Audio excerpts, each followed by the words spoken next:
பலப்படுத்த நீ பலனடைந்திட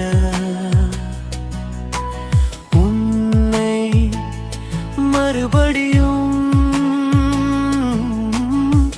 பலத்தில் நிரப்ப பலத்தால் இடை கட்ட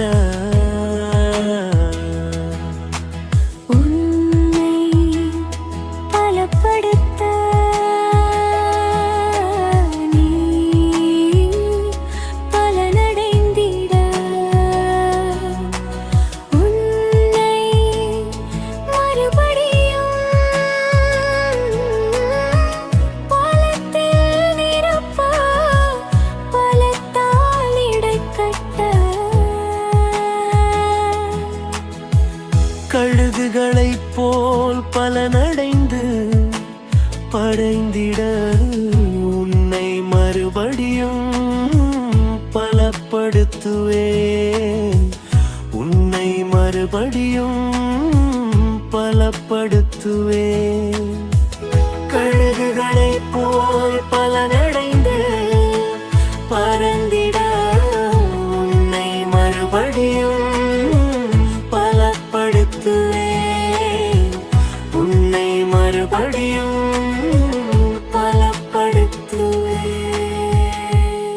இன்றைக்கு ஆவியான நீங்க பலப்பட முடியாத ஒரு வார்த்தை பேசுறாரு. ரோமருக்கு எழுதின நிருபம் 5ஆம் அதிகாரம் 7ஆம் வசனம் இப்படி சொல்லுது, நீதிமானுக்காக ஒருவன் மரிக்கிறது அரிது, நல்லவனுக்காக ஒருவேளை ஒருவன் மன்னிக்க துணிவான். 8வது வசனம் சொல்லுது, நாம் பாவிகளாய் இருக்கையில் கிறிஸ்து நமக்காக மரித்ததினாலே தேவன் நம்மேல் வைத்த தமது அன்பை விளங்க பண்ணி இருக்கிறார். நல்லா கேட்டுக்கோங்க, ஒருத்தன் நல்லா பர்ஃபெக்டாக இருக்கான்னா அவனுக்காக கூட யாராவது சாவாங்க. நல்லவனுக்காக சாகிறதுக்கு ஒரு வேளை துணிவான் ஒருத்தன். ஆனால் நீங்களும் நானும் பாவிகளாய் இருக்கும்போது ஒருத்தர் உங்களுக்காக எனக்காக மரித்திருக்கிறார். அந்த அன்பு எவ்வளோ விலையேற பெற்றது பாருங்களேன். அந்த அன்பு எவ்வளவு மேன்மை உள்ளது பாருங்களேன். அந்த அன்புக்குண்டான அந்த மகிமை, அந்த அபிஷேகம், அந்த அன்புக்குண்டான அந்த நிகர் வேற எதுவுமே கிடையாதுங்க. எனக்காக மரிச்சிருக்காரு. உண்மையாக நான் சொல்லுவேன், எனக்கு ஒரு வேளை நல்ல சாப்பாடு இருக்குது, எல்லாம் இருக்குது, வீடு இருக்குது, பைக் இருக்குது, எல்லாம் இருக்குங்கிறதுக்காக ஆண்டவர் எனக்கு இன்னும் கோடி கோடியா லட்சம் லட்சமா ஆமாம் கொடுப்பாரு அப்படிங்கிறதுக்காக நான் அந்த ஊழியத்தை செய்யலைங்க. நான் மறுபடியும் சொல்கிறேன், நீங்கள் என்ன சூழ்நிலையில் ஆண்டவரை தேடுறீங்க, எந்த சூழ்நிலையில் ஆண்டவர் இருக்குன்னு எனக்கு தெரியாது. நான் சொல்கிறேன், என் வாழ்க்கையில் நான் எதுக்கு தெரியுமா இந்த அளவுக்கு பிரயாசப்பட்டு இந்த அளவுக்கு ஆண்டவருக்காக என்னோடு இருக்கிறவங்களுக்கு தெரியும். நான் ஏன் தெரியுமா இந்த அளவுக்கு கர்த்தருக்காக நான் வைராக்கியமாக நிற்கிறேன். ஒன்றே ஒன்று தான், பண்ணியாக இருந்த என்ன, அசுத்தமாக இருந்த என்ன, யாருமே ஒருவேளை மதிக்காத, என்னை ஒரு சட்டையாக ஒரு பொருட்டாக பார்க்காத மக்கள் மத்தியில், மனிதர்கள் மத்தியில் பண்ணி போல இருந்த என்ன தூக்கி தோளில் சுமந்து ஆட்டுக்குட்டியாக மாற்றிட்டாருங்க. அழகான பிள்ளையா மாத்திட்டார், செல்ல பிள்ளையா மாத்திட்டார், ஏற்ற பிள்ளையா மாத்திட்டார், மனவாட்டியா மாத்திட்டாரு, நல்ல சிநேகிதனா மாத்திட்டாரு, உயிருள்ள நண்பனா மாத்திட்டாருங்க. அதுக்காக தான் இவ்வளவு நாள் ஆண்டவருக்கு இன்னும் ஊழியம் செஞ்சுட்டே இருக்கிறேன். இப்போ வரைக்கும் ஊழியம் செஞ்சுட்டு இருக்கிறேன். இன்னைக்கு உங்களுடைய வாழ்க்கையில நீங்க எதுக்காக ஆண்டவருக்காக வாழ்றீங்க? ஆண்டவர் எனக்கு நல்ல சாப்பாடு கொடுத்தாரு, நல்ல பிஸ்னஸ் பண்ணேன், நல்லா ஆசீர்வதிச்சாரு. சரி, இன்னும் கூட நம்ம நல்ல ஜோம் பண்ணால் நல்ல பிஸ்னஸ் நல்லா நடக்கும். அது இல்லைங்க வாழ்க்கை.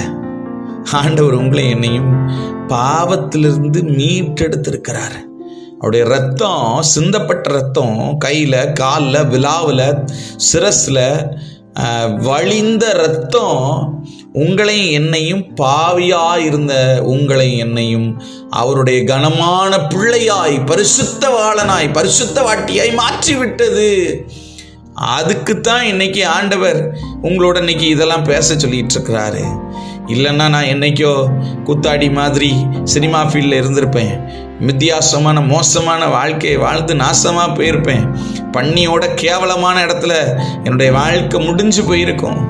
ஆனால் ஆண்டவர், இல்லைப்பா, நீ என் பிள்ளை, நான் உன்னைய என் சொந்த பிள்ளையா, நான் என் செல்லக்குட்டியாக நான் வச்சிருக்கிறேன் அப்படிங்கிறதுக்காகத்தான் ரத்தத்தை சிந்திருக்காருங்க. இன்றைக்கி நிறைய பேர் ஆமாம் பெண்கள் ஆண்களை பார்த்து, ஆண்கள் பெண்களை பார்த்து சொல்லுவாங்க, ஆமாம் நீ என் செல்லம் அப்படிலாம் சொல்லுவாங்க.